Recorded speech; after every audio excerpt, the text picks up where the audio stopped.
galera, aqui é o Thiago da Sim e hoje a gente vai falar sobre um tema que gera bastante dúvida e muito importante de saber no pronto-socorro, que é como tratar uma intoxicação aguda. O que eu tenho que fazer? Primeiro, eu elenquei algumas dúvidas que frequentemente a gente ouve no pronto-socorro diante de uma intoxicação aguda. Primeiro, é bom fazer carvão ativado para todo paciente? E lavagem gástrica? Eu posso fazer? Em que situação que eu tenho que fazer? Sempre devo usar antídotos, é isso? Aquele paciente, assim que acordar, é melhor dar alta logo para ele, verdade? E quando indicar hemodiálise? Então, espero que com essa apresentação a gente responda todas essas dúvidas. Primeiramente, e o que é mais importante, suporte clínico. Então, o paciente com intoxicação aguda, eu vou entubar ele se for necessário, eu vou estabilizar a hemodinâmica dele, tá? E monitorizá-lo. Então, já respondendo à questão anterior, todo paciente deve ser monitorizado e não posso dar alta precoce para ele. Manejo de crises convulsivas, que também é bastante comum. Como que eu faço isso? Como qualquer outra crise convulsiva, dando benzodiazepínicos. E controle da hipertermia, isso também é fundamental. Esse, querendo ou não, é o slide mais importante, a gente vai reforçar só ele a partir de agora, mas suporte clínico é fundamental diante de uma intoxicação aguda. Sobre antídotos, eu posso usar? Sim, eu tenho que usar eles sempre que disponíveis e, no entanto, que não traga danos para o paciente. O exemplo clássico dele é o flumazenil, que é o antídoto do diazepam, de benzodiazepínicos como um todo. Dificilmente a gente vai usar ele no contexto de emergência, devido aos efeitos colaterais que ele causa, incluindo crise convulsiva. Ele é mais usado, por exemplo, no contexto de anestesia, enfim, para reverter a ação do benzodiazepínico. E também, outra coisa importante de falar sobre antídotos, é que pode ser necessário mais do que uma dose para a reversão do efeito. O exemplo clássico disso daí, por exemplo, é a atropina na síndrome colinérgica. Às vezes, com uma dose não reverte totalmente o efeito, é necessário mais do que uma dose, você tem que estar precavido quanto a isso em relação aos antídotos. E é claro, de novo, garantir estabilidade clínica sempre. Um erro frequente que a gente vê é as pessoas logo procurarem antídotos para fazer e não estabilizar a via aérea do paciente, não estabilizar a hemodinâmica. Então, de novo, que nem no slide anterior, estabilidade clínica é prioridade. Medidas de descontaminação, vamos falar um pouquinho delas agora. Então, primeiro, sobre descontaminação cutânea. O que é isso? Fármacos e substâncias que grudam na pele e é fundamental a gente tirar elas do corpo para poder seguir o tratamento. Como que a gente faz isso? Desce para o paciente, guarda as roupas no saco plástico, leva o paciente, se possível, para uma área aberta e você, com proteção de material, proteção individual adequada, faz a lavagem do paciente. Também tem a medida de descontaminação ocular. Como que a gente faz geralmente? Com uma anestesia local, com anestésico tópico, né? E aí a gente procede com a lavagem ocular com soro fisiológico mesmo, da região medial para a região lateral do olho, de forma cuidadosa e uma lavagem abundante. Essas medidas são extremamente importantes, tão importantes que foram elas que salvaram milhares de vidas quando teve o atentado químico na Síria, em 2018. Para quem não sabe, o atentado químico de lá foi feito com um gás chamado gás sarin, que dá uma síndrome colinérgica e gruda no corpo das pessoas, causando sintomas.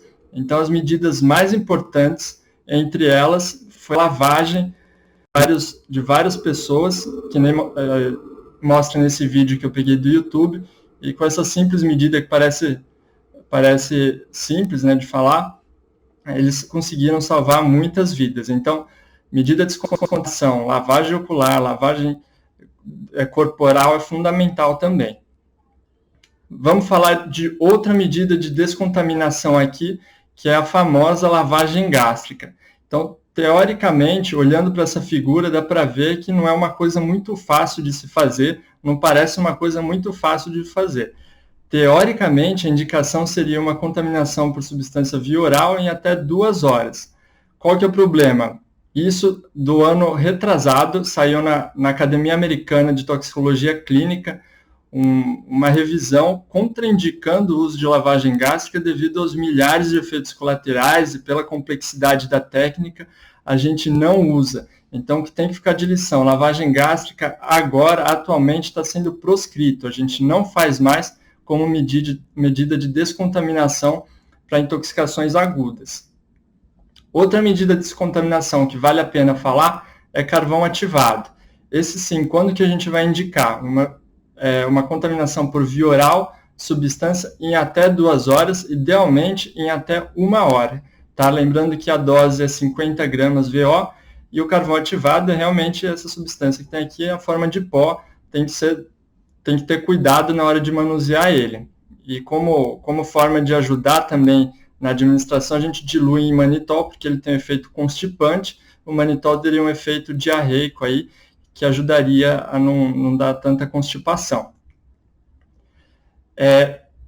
O benefício do carvão ativado ficou claro nesse estudo, principalmente de 2001, mas se você olhar bem, aqui nessa curva a gente vê que tem um benefício, foi usado paracetamol como controle, tem um benefício da administração de carvão ativado apenas após 1 hora da ingesta. Então, depois disso, já fica bem duvidoso a indicação, principalmente de tendo em mente os efeitos colaterais do carvão ativado que a gente vai falar. Então, esse negócio de usar carvão ativado até como coquetel, que nem muitos bares usam por aí, está meio que caindo por terra também. Quais são as contraindicações do carvão ativado? Primeiro, instabilidade hemodinâmica. Nunca vou usar carvão ativado num paciente que esteja hipotenso, necessitando de droga vasoativa. De novo, a prioridade é o suporte clínico. Outra coisa, via aérea não protegida. De novo, a prioridade é intubar esse paciente. Eu não vou fazer carvão ativado, principalmente pensando nesse efeito duvidoso dele em até 1 hora. Se eu tiver um antídoto para o tóxico, também não faz tanto sentido dar carvão ativado para esse paciente. Se eu tiver um risco de perfuração, obstrução intestinal, jamais vou fazer carvão ativado. Recém-nascidos e gestantes também dado os potenciais efeitos colaterais do carvão ativado, a gente não faz. E, obviamente, substâncias que não são absorvidas pelo carvão. Quais são elas? Ácidos, álcalis, cianeto, lítio e metais pesados. Isso tem que ter em mente para não comer bola, fazer carvão ativado para essas substâncias. Outra coisa importante para saber no carvão ativado é que dá para fazer ele em múltiplas doses e geralmente a gente faz em múltiplas doses em drogas que passam pela circulação enterohepática, como a gente pode ver nessa imagem. Ou seja, a substância é absorvida no intestino, vai para a veia porta, cai no fígado, do fígado pelo conteúdo biliar, cai de novo no intestino e é reabsorvida. Então, é necessário fazer mais do que uma dose de carvão ativado para poder limpar do fármaco. Quais são as substâncias? E aí vale a pena, às vezes, para ter em mente quando vai fazer. Então, carbamazepina é uma delas, dapsona e outros anticonvulsivantes, como fenobarbital e fenitoína. Um mnemônico aí, CDF, para não esquecer carbamazepina, dapsona, fenobarbital e fenitoína. Lembrando que a posologia inicial de múltiplas doses é aquela dose de ataque que a gente faz 50 gramas inicialmente, mais 25 gramas de 2 em 2 horas, e pode manter isso por 12 a 24 horas. Outra medida de descontaminação é a chamada lavagem intestinal. O que é isso? A gente vai pegar uma substância osmótica, geralmente polietileno-glicol, que a gente usa, por via oral ou por via sonda, e vai ligar na bomba com uma velocidade de 2 litros por hora. A ideia com a lavagem intestinal, como o nome diz, é lavar e impedir que as substâncias sejam absorvidas pelo intestino. Quais são as substâncias que a gente pode usar na lavagem intestinal? Geralmente, lítio, ferro, chumbo e o mais comum aqueles body packers, que a gente chama aqui no Brasil como mulas, que são aquelas pessoas que carregam cápsulas de drogas no intestino. Isso é uma forma de abordagem muito interessante, fazer lavagem intestinal. Então você pode usar isso para a alegria do Pablo Escobar, para eliminar toda a droga, tá bom? Vamos falar agora de medidas de eliminação. Então eu não vou mais fazer a descontaminação do paciente, vou fazer medidas que eliminem a droga do organismo. Uma delas é a alcalinização da urina. O que é isso? Receita de bolo. Eu vou pegar 1 a 2 mEq de bicarbonato de sódio, fazer em bolos, 8,4%.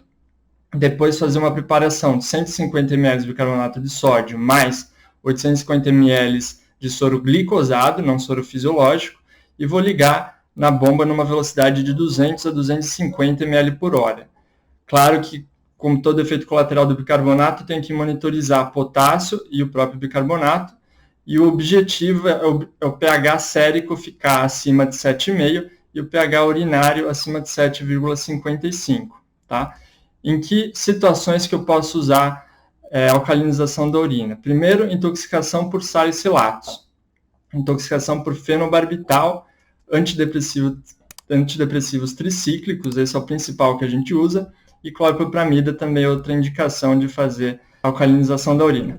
Por último, a última medida de eliminação que a gente vale a pena comentar aqui é a hemodiálise. Se nada deu certo, a gente pode retirar o fármaco do organismo por meio de hemodiálise. Quais são as indicações de fazer hemodiálise? Então, tem algumas drogas que tem que saber. Lítio é uma delas, fenobarbital, salicilatos, ácido valproico, metanol, etilenoglicol e teofilina. Para facilitar, a gente criou um mnemônico, para não te faltar essas palavras no plantão, lembra do mnemônico MEFALTA. Então, metanol, fenobarbital, AS, lítio, teofilina e ácido valproico. Lembra disso, que é muito importante saber essas drogas de cabeça, tá bom? Então, resumindo, o que você vai levar desse vídeo para a sua vida a partir de agora? Sempre vou priorizar a estabilização clínica em detrimento de outras medidas, nos casos de intoxicação aguda. Carvão ativado pode ser feito em até 1 hora de ingesta, mas sempre atenção com as contraindicações a ele. Lavagem gástrica é praticamente proscrito, a gente não faz mais, dados os efeitos colaterais, eventos adversos graves que essa técnica pode causar. E por último, lembrar das substâncias dialisáveis, que isso pode ser importante de saber, que o mnemônico aí me falta, não esquecer. Tá bom? Espero que vocês tenham gostado. Se gostaram desse vídeo, não esquece de curtir aqui, segue a gente no Instagram para ter mais informações de novidades que vem por aí. E é isso. Até a próxima. Obrigado, valeu.